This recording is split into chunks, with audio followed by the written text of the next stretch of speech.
नमस्कार दोस्तों, आज हम एक और कविता ले रहे हैं जो कि 9th क्लास की है, हिंदी भाषा अग्निपथ, जो कि हरिवंश राय बच्चन ने लिखा है।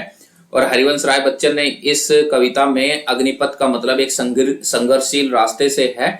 पूरी कविता में आप सबको समझ में आएगा कि भाई हरिवंश राय बच्चन बताना चाहते हैं कि जो कठिन रास्ते होते हैं, जो संघर्षशील रास्ते होते हैं, उस पे आपको चलते रहना चाहिए, तभी आपको सफलता प्राप्त होगी। और कुछ हरिवंश राय बच्चन के बारे में बता देता हूं। तो हरिवंश राय बच्चन जो है, ये जो बच्चन शब्द है, ये कोई जाति नहीं होती है। हरिवंश राय बच्चन में जो बच्चन शब्द लिखा है, तो वो हरिवंश राय के बचपन में इनको जो है बच्चन बच्चन कहकर इनके माता पिता पुकारा करते थे।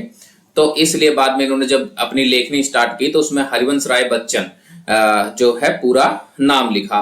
और वैसे जाति देखी जाए तो आप सब देख ही रहे होगे कि भाई राय है, हरिवंश राय हैं, और श्रीवास्तव के नाम से ये श्रीवास्तव जाति जो है लगाया करते थे। बाद में इन्होंने बच्चन लगा लिया। तो इसके बाद जो इनकी फैमिली में जो भी मेंबर हैं, जैसे कि इनके जो पुत्र हैं अमिताभ बच्चन, तो उन्होंने बच्चन लगाया। फिर उनके पुत्र जो हैं अभिषेक बच्चन, तो उन्होंने बच्चन लगाया। तो इस तरह से ये बच्चन जाति जो है चली है। तो चलिए अब पद देख लेते हैं। तो देखिए काव्यांश क्या कहता है।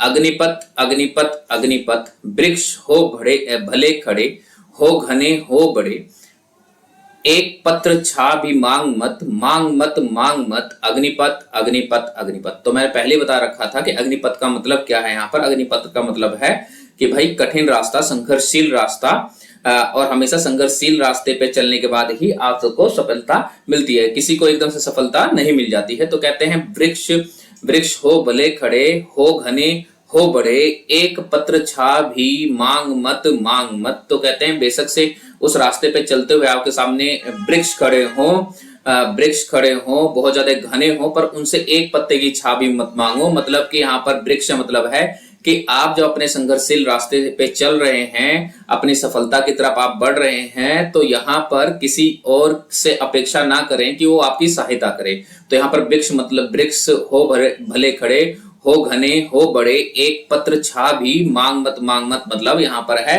कि किसी से सहायता ना मांगते हुए आप अपने मार्ग पर स्वयं खुद चले और उस संघर्षशील रास्ते को पार करते हुए आप क्या करें, सफलता को प्राप्त हो।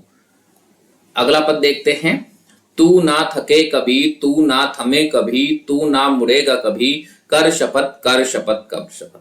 तो इस पद में कहते हैं कि जब आप अपने कठिन मार्ग पे चल रहे हैं, अपनी सफलता की तरफ बढ़ रहे हैं, तो उसमें बहुत सारे संघर्ष आपको करना पड़ेगा। एक संघर्षशील रास्ता होगा, तो उसमें तू कभी थकान महसूस मत कर, तू कभी रुकेगा नहीं, उस पर बढ़ते जाएगा। उसके बाद कहते हैं तू ना मुड़ेगा कभी, मतलब कि जो भाई भूतकाल में हो चुका है उसको आप मुड़ के ना देखें, आप वर्तमान में ही जो है बढ़े और भविष्य की तरफ अग्रसर हो। तो यहाँ पर यही कहना चाह रहे हैं कि ना तो उस संघर्षशील रास्ते पे चलते हुए तुम्हें कभी थकना है, ना ही कभी रुकना है, और ना ही कभी पीछे मुड़ के देखना है। पीछे मुड़ के देखना है मतलब अपने भूतकाल को नहीं देखना है कि आपने भूतकाल में क्या किया। यदि कोई गलती भी हो गई है तो उसको जो है भुलाकर आप आगे बढ़ते रहें, क्योंकि जो समाज है वो वर्तमान को और भविष्य को जो है देखता है। अगला पद देखते हैं। ये महान दृश्य है, चल रहा मनुष्य है, अश्रु स्वेद रक्त में लथपथ अग्निपथ अग्निपथ।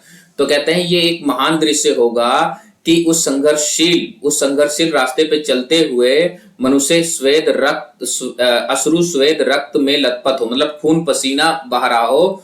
कहने का मतलब यहाँ पर है कि जब आप किसी संघर्षशील रास्ते पे चलते हैं, आप सफलता की तरफ बढ़ना चाहते हैं, तो आपको खून पसीना बहाना पड़ता है, आपको बहुत ज्यादा मेहनत करनी पड़ती है। तो ये देखकर ये जो है एक महान जो है दृश्य होगा कि लोग जो हैं सफलता की तरफ बढ़ने के लिए, अग्रसर होने के लिए उस संघर्षशील रास्ते पे जो है खून पसीना बहा रहे हैं। अग्निपथ अग्निपथ अग्निपथ। तो हरिवंश राय बच्चन द्वारा ये लिखित जो है अग्निपथ जो कविता है, इसमें कुल 3 ही पद थे और बहुत छोटे छोटे थे। तो ये आसानी से आप सबको जो है समझ में आ जाएगा, क्योंकि इसमें बहुत ज्यादा डिफिकल्ट शब्द भी नहीं है, बिल्कुल आसान शब्दों का इस्तेमाल किया है, इसलिए इनकी जो भाषा है वो बिल्कुल सरल भाषा भी। इतना ही, थैंक यू।